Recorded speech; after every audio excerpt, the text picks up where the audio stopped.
Kibbe and Friends Show, episode number 99. Here today on your favorite of platforms, iTunes, Google Play, iHeartRadio, Instagram, Stitcher. Let me go back to Instagram. A monumental mark has happened this week. Do you guys want to know what happened this week on our Instagram page? I already know. Ooh, we got a follower. We did. We got enough followers to cross a mark. Yay! Do you know what it is? 10,000. 10,000. That was the big number to hit. And really? That's first of all, I got to update the logo. It still says Kibbe and Finnegan. I have half a logo to use. I don't have the full one. And there's a couple of branding things that I need to stick in there. But yeah, we crossed the 10,000 mark. And the big thing that helps us is that when you're a business page on Instagram, and I believe this is right, it gives you the ability to swipe up in a story, in an Instagram story. So if somebody's looking at your Instagram story, you can say, hey, we have a new show out, swipe up. Instead of doing the whole link is in my bio thing where they got to stop, find your bio, click the link, and do it. And it allows us to make different stories, like for Apple users or Android users or PC users. There are a few out there that still use like normal old computer push the button type thing. I'm so young enough to be able to do that, Rob, that you're the youth component of this trio, that social media is something that you live and breathe much as you do your ice cold Diet Coke there. I'm so happy. I'm not the youngest person in the room here anymore. I think it's Corn Dog. Yeah. Are you even 40? We'll be in August. I'm barely hanging on. This is a big year for you. Yeah. Wow. What are you going to do? I don't know if that's good or bad. I don't know. It's just another day. So like the Dukes of Hazzard, you too premiered in 1979. Yeah, by the time I came around, they were in California, though. So. Well, sleep late and, what you get. Just call it good. Take credit for it. Yeah. Well, awesome. Okay, so I think we're all here. For those that have just kind of found us, I'm getting a lot of emails from people. When you listen to podcasts, you don't necessarily listen to them immediately. Most people do, but when you find a new one, sometimes you just stumble into an episode that has a topic you wanted, and it's 2 years old. So for those that are new, this is now called the Kibbe and Friends Show. I am Rob Kibbe. Justin Cornett is our Dukes of Hazzard insider, and Bernie McPartland is our producer. And each and every week, unless we don't get around to it, we will record you a specific episode full of automotive banter and hilarious and fun news. Today, we're going to do... by the way, we have a sponsor today, so we got paid today. So that's good news. Cool. Oh, hey. And if you, dear listeners, would like us to help keep getting paid, buy the products that we endorse. That helps, because then they keep coming back. But we're gonna review not a Dukes episode today, but we are gonna review a Charger topic today. And because of Corn Dog's new entry into the show, I did this for him. Dirty Mary, Crazy Larry, and Crazy Larry. Yes. We're gonna review that. Dirty Mary and Crazy Larry. No, it's not and. It is if you want it to be. Mike made me review some bad movies too.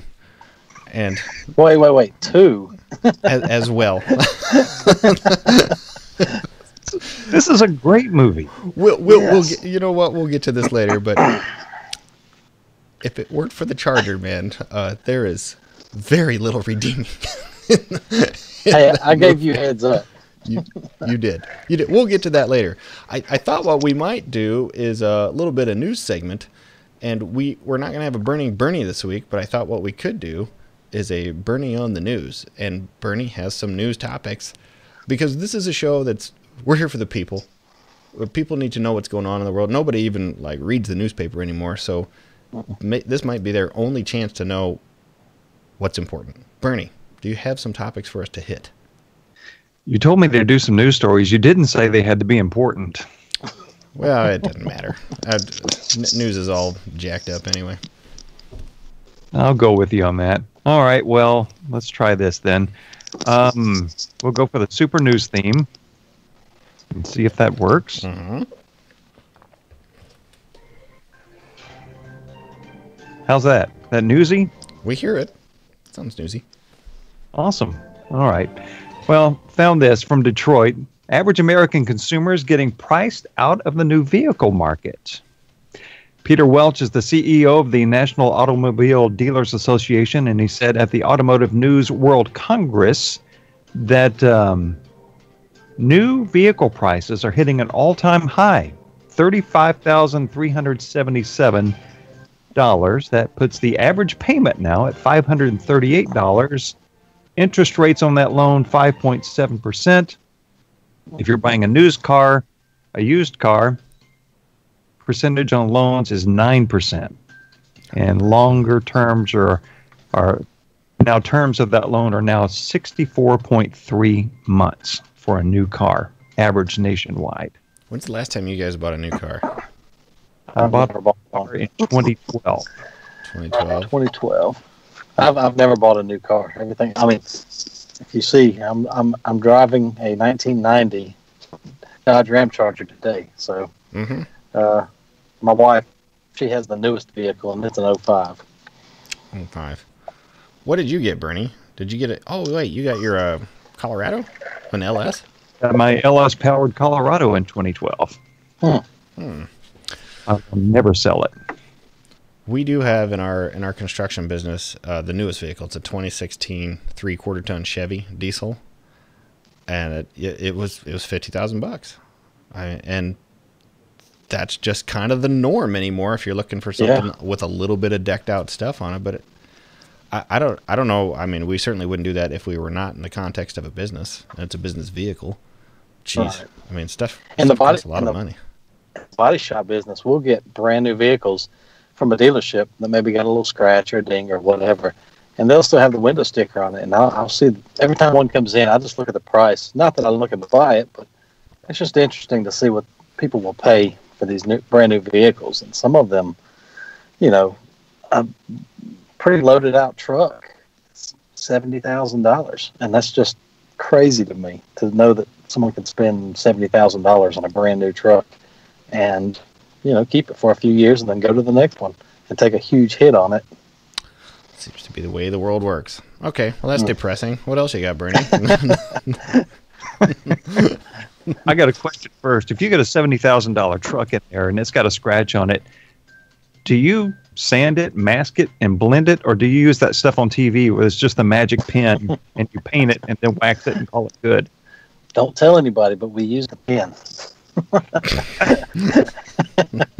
No, we do it the proper way. We completely detrim like a door, pull the handle out, mirror, window, weather strip, everything, and it's a complete unnoticeable repair. So, Bernie, you are all over the map with your background clips here. I just heard Bernie start up. I did too. I thought we were going to start a new segment. The news music stopped, and I've got an iTunes playlist to try to play this stuff back, and then just kind of went on to the next thing. So we'll try to remedy that for next time. He loves Bernie. All right, what else you got? In Florida, Monroe County Sheriff's Office, a fisherman reeled in a big one, a whitefish, you might say. Not a traditional fish, as we would call it, but a 60-pound package of, any guesses? Marijuana. 60 pounds what? 60-pound package of... It's not fish. Drugs. Yeah. Some kind of drug. Yeah. Cocaine. Cocaine. Cocaine. She don't lie, she don't lie, she don't lie.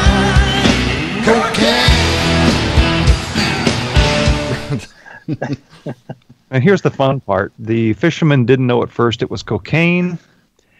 Maybe they thought it was confectioner's sugar. Don't know. Probably fall for that in Florida. But she turned it over to authorities who said it's really not that unusual to snag a catch of cocaine. They do it, and they see that happening maybe a couple of times a year. Was it in a fish? It was a package. She was reeling, I guess, on the bottom. She was using one of those bottom trollers and snagged something big, and instead of a tuna, surprise. I kind of had a Jonah and the whale thought there. I thought, instead of Jonah, obviously, it's a 60-pound thing of cocaine. Evidently, it was happening right under their nose and didn't know it. Under their nose. I love it. Okay. Yep. Bernie's news segment is unique, I suppose. What else we got? Well, if you're hungry, the Washington Post reports this, that a U.S. dairy producers now have a whopping 1.39 billion with a B pound surplus of government cheese. I'm going to tell you something about government cheese. I said it right, government cheese. Not government, government cheese. Government cheese make the best grilled cheese you'd have never had in your life. Cheese. That's cheddar, Swiss, American, all your favorites. There's enough excess cheese to give each one of us Americans 4.6 pounds of cheese each and not break a sweat. 4.6. And like, what kind of cheese is it? Is it like Gouda? It's all your favorites. Cheddar, Swiss, American, some others. I doubt there's 4.6 pounds of Roquefort, but you never know. Man, I would eat 4 pounds of blue cheese. I love you blue do cheese. one pizza, don't you? No. Have you ever had a blue cheese pizza? I have. No. Love blue cheese on my burgers, and I love blue cheese on my steaks. Love it. I wonder how the quality is of this cheese, though. I mean, is it like nasty cheese that's the reason why they have so much of it, because no one wants it? What are you having for drink with your lunch, corn dog? Sweet tea. Go over to the faucet outside where the water hose is and do about a 70-30 mix. That's about your cheese content. So it's cheese-ish. Cheese-ish. Very nice. Okay. Are we done with the news? Yes, let's melt into another topic. Okay. The only thing I wanted to add to that was the cut the cheese reference with my kids just learned. And they think it is the funniest thing in the world. And it makes me like, I think I have this old... There we go.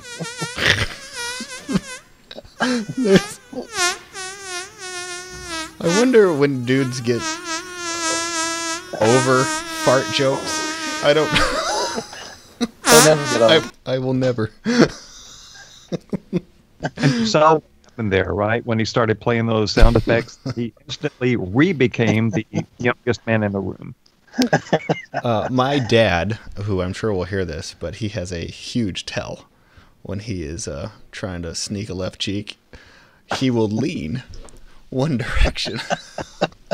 Or kind of like he's adjusting, like, to stretch my back. But that's not at all what's happening. I'm sure he appreciates you telling that story. It's a move many have seen, but I mean, his is, I just know it so well. Just, and no facial expression. He's just letting something fly. The philosophy of a dog. Just let it run. It's coming out anyway. Don't hide it. Mm-hmm. Eventually, everyone's going to know it. Absolutely. Awesome. Would you say, Bernie, that drive was fast and clean, sometimes known as a close shave?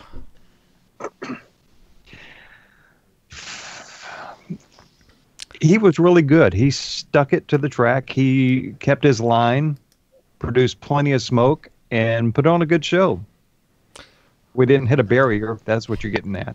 That's what I'm getting at, because this segue right here is, of course, for Harry's Razors, offering a clean, close, affordable shave. If you catch the segue, I'm drifting here. Tire smoke is akin to the shaving cream, and the tires are akin to the razor, let's say. So I am a Harry's customer, have been ever since they started advertising with us last summer. But what do you guys love most about shaving with Harry's? And I can tell you what I like. And I did not learn it until I started using it. I did not realize that previously, with the shavers that probably a lot of us have used over the years, I didn't know I wasn't getting a close shave. I had no idea. The first time I did a Harry's one, I kind of felt like I had a part of my face removed. And like in a good way, but I mean it was clean and crisp, and then you put the aftershave on and felt really, really good. How about you? Like a baby's bottom, huh? It does feel like a baby's bottom. And since I cannot really grow a full beard, at least not a nice one, I do shave pretty much every day. I don't know. Do you guys shave every day? I shave every day. The first close shave that I really remember getting was my first time to overlight the barbecue grill, and it kind of popped up, and a lot of my follicles were removed, and that created a nice smooth look. But the hairy shave is much more fun, much more attainable, and something you enjoy every day for sure. I bet the Harry's product smells better than the singed hair. There is no doubt about that. It's really what you cooked on the grill the time before. So if you're cooking a steak, you don't get that. You get the burnt chicken from the time before on the grill. That's not going to happen with Harry's. This sounds like you're trying to throw a bunch of gimmicks, Bernie. And I have news for you. The Harry's founders were tired of paying for razors that were overpriced and overdesigned and full of gimmicks. They knew, Bernie. You listening? They knew a great shave doesn't come from gimmicks like vibrating heads, flex balls, or handles that look like spaceships, or barbecue grills. Those are just tactics the leading brands use to raise prices, and they've done it for years. That's why Harry's is here with $2 cartridges and 100% quality guarantee and an amazing deal that our listeners can get from harrys.com/KAFS. And Corndog, what is that amazing deal? Do you have it? I hope it's a discount of some kind. Oh, you know it is. You get a $13 value trial set that comes with everything you need for a close, comfortable shave. You get a weighted, ergonomic handle, 5-blade. Let me do that part again. A weighted, ergonomic handle, 5-blade razor with lubricating strip and trimmer blade, rich lathering shave gel, and a travel blade cover. Listeners of the show can redeem their trial set at harrys.com/KAFS. Make sure you go to harrys.com/KAFS to redeem your offer and let them know that we sent you to support the show. Did that sound terrible? You're going to read every call to action from now on. It's so charming. It's so bad. It's so, well, can we, I did not know until today. I hope you don't mind. You are dyslexic. Yeah. So I had no idea that reading through that stuff could be a challenge for you. So it can be. It can be. I think your mic is hitting on your zipper there every now and then. There. Oh, that's better. Is that better? Yeah, that's better. So wait, everybody. Did that make it even better? Yeah, well, it made it way better. Everybody, no fooling. If you support us by buying stuff, our advertisers genuinely appreciate it, and they keep coming back. We get to review all the advertisers, so if you hear one here, it's because we thought it was a good idea. So harrys.com/KAFS. No fooling. I use my Harry's stuff every single day, and I think it's great.